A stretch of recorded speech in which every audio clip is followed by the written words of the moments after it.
Salut tout le monde, on se retrouve aujourd'hui pour la lecture de la partie constructive de la plateforme Archinov. 1. Le problème du premier jour de la révolution sociale. Le but fondamental du monde du travail en lutte est la fondation, au moyen de la révolution, d'une société communiste libre, égalitaire, fondée sur le principe de chacun selon ses forces, à chacun selon ses besoins. Cependant, cette société ne se réalisera pas d'elle-même, uniquement par la force du bouleversement social. Sa réalisation se présentera comme un processus social révolutionnaire plus ou moins prolongé, orienté par les forces organisées du travail victorieux sur une voie déterminée. Notre tâche est d'indiquer d'ores et déjà cette voie, de formuler les problèmes positifs et concrets qui se poseront aux travailleurs dès le premier jour de la révolution sociale. Le sort même de cette dernière dépendra de leur juste solution. Il va de soi que la construction de la nouvelle société ne sera possible qu'après la victoire des travailleurs sur le système actuel capitaliste et bourgeois et ses représentants.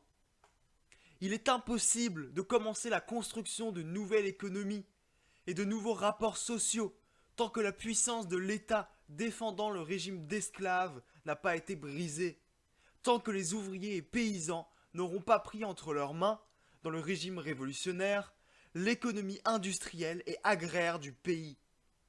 Par conséquent, la toute première tâche de la révolution sociale est de détruire l'édifice étatiste de la société capitaliste, de priver la bourgeoisie et, en général, tous les éléments socialement privilégiés des moyens du pouvoir et d'établir partout la volonté du prolétariat révolté, exprimée dans les principes fondamentaux de la révolution sociale. Cet aspect destructif et combatif de la révolution ne fera que déblayer la route en vue des tâches positives formant le sens et l'essence de la révolution sociale. Les tâches sont les suivantes. 1. La solution, dans le sens communiste libertaire, du problème de la production industrielle du pays. 2. La solution dans le même sens du problème agraire. 3. La solution du problème de la consommation, l'approvisionnement. 2. La production. Tenant compte du fait que l'industrie du pays est le résultat des efforts de plusieurs générations de travailleurs et que les diverses branches de l'industrie sont étroitement liées entre elles, nous considérons toute la production actuelle comme un seul atelier de producteurs, appartenant à tous les travailleurs dans leur ensemble et à personne en particulier. Le mécanisme productif du pays est global, il appartient à toute la classe ouvrière. Cette thèse détermine le caractère et la forme de la production nouvelle. Elle sera aussi globale, commune dans le sens que les produits réalisés par les travailleurs appartiendront à tous. Ces produits, de quelque catégorie qu'ils soient, constitueront le fonds général d'approvisionnement des travailleurs, où tout participant à la nouvelle production recevra tout ce dont il a besoin sur une base égale à tous. Le nouveau système de production supprimera totalement le salariat et l'exploitation sous toutes leurs formes et établira à leur place le principe de collaboration fraternelle et solidaire des travailleurs. La classe moyenne qui, dans la société capitaliste moderne, exerce des fonctions intermédiaires et improductives, le commerce et autres, de même que la bourgeoisie, devront prendre part à la nouvelle production, dans les mêmes conditions que tous les autres travailleurs. Dans le cas contraire, ces classes se mettront elles-mêmes hors de la société laborieuse. Il n'y aura pas de patron, que ce soit l'entrepreneur, le propriétaire ou l'État propriétaire, comme c'est le cas aujourd'hui dans l'État des bolcheviks. Les fonctions organisatrices passeront dans la nouvelle fonction à des organes administratifs, créés spécialement à cet effet par les masses ouvrières, soviets ouvriers, comités d'usines ou administration ouvrière des entreprises et des usines. Ces organes, reliés entre eux sur le plan d'une commune, d'un district et ensuite de tout le pays, formeront des institutions de communes, de districts et enfin générales et fédérales de la gestion de la production.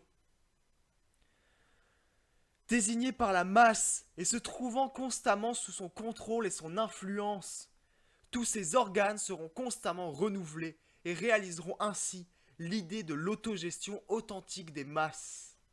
La production unifiée, dont les moyens et les produits appartiennent à tous, ayant remplacé le salariat par le principe de la collaboration fraternelle, et ayant établi l'égalité des droits pour tous les producteurs. La production menée par des organes de gestion ouvrière, élus par les masses. Tel est le premier pas pratiqué sur la voie de la réalisation du communisme libertaire. 3. La consommation. Ce problème surgira dans la Révolution sous un double aspect. 1. Le principe de la recherche des produits de consommation. 2. Le principe de leur répartition. En ce qui concerne la répartition des produits de la consommation, les solutions dépendront surtout de la quantité des produits disponibles, du principe de la conformité au but, etc. La révolution sociale, se chargeant de la reconstruction de tout l'ordre social actuel, prend sur elle-même l'obligation de s'occuper des besoins vitaux de tous. La seule exception est le groupe des non-travailleurs, ceux qui refusent de prendre part à la nouvelle production pour des motifs d'ordre contre-révolutionnaire. Mais, en général, et à l'exception de cette dernière catégorie de gens, la satisfaction des besoins de toute la population du territoire de la révolution sociale est assurée par la réserve de consommation générale. Dans le cas où la quantité de produits est insuffisante, elle est répartie selon le principe de la plus grande urgence, c'est-à-dire en premier lieu aux enfants, aux malades et aux familles ouvrières. Un problème beaucoup plus difficile sera celui de l'organisation du fonds de consommation même. Sans aucun doute, au premier jour de la Révolution, les villes ne disposeront pas de tous les produits indispensables à la vie de toute la population. En même temps, les paysans auront en abondance les produits dont les villes manqueront. Les communistes libertaires ne peuvent avoir aucun doute sur le caractère mutuel des relations entre la ville et la campagne laborieuse. Ils estiment que la révolution sociale ne peut être réalisée autrement que par les efforts communs des ouvriers et des paysans. Par conséquent, la solution du problème de la consommation dans la révolution sociale ne sera possible qu'au moyen d'une collaboration révolutionnaire étroite de ces deux catégories de travailleurs. Pour établir cette collaboration, la classe ouvrière des villes, ayant pris la production entre ses mains, devra immédiatement songer aux besoins vitaux de la campagne et tâcher de fournir les produits de la consommation de tous les jours, les moyens et les instruments pour la culture agricole collective. Les mesures de solidarité manifestées par les ouvriers à l'égard des besoins des paysans provoqueront le même geste chez ceux-ci qui, en retour, fourniront collectivement aux villes les produits du travail rural, dont en premier lieu ceux de l'alimentation. Des coopératives ouvrières et paysannes seront les premiers organes assurant les besoins d'alimentation et d'approvisionnement économique des villes et des campagnes. Chargés plus tard de fonctions plus importantes et plus constantes, notamment de fournir tout ce qui est nécessaire pour assurer et développer la vie économique et sociale des ouvriers et paysans, ces coopératives seront par cela même transformées en organes permanents d'approvisionnement des villes et de la campagne. Cette solution du problème d'approvisionnement permanent permettra au prolétariat de créer un fonds d'approvisionnement permanent, ce qui se répercutera d'une façon favorable et décisive sur le sort de toute la nouvelle production. C'est la fin de cette lecture. Nous nous retrouverons dans la prochaine vidéo pour la fin de la partie constructive. N'hésitez pas à aller voir la vidéo sur la vie de Kropotkin que j'ai sortie récemment. Et abonnez-vous à la chaîne, partagez, aimez le contenu et suivez les réseaux sociaux. Salut tout le monde!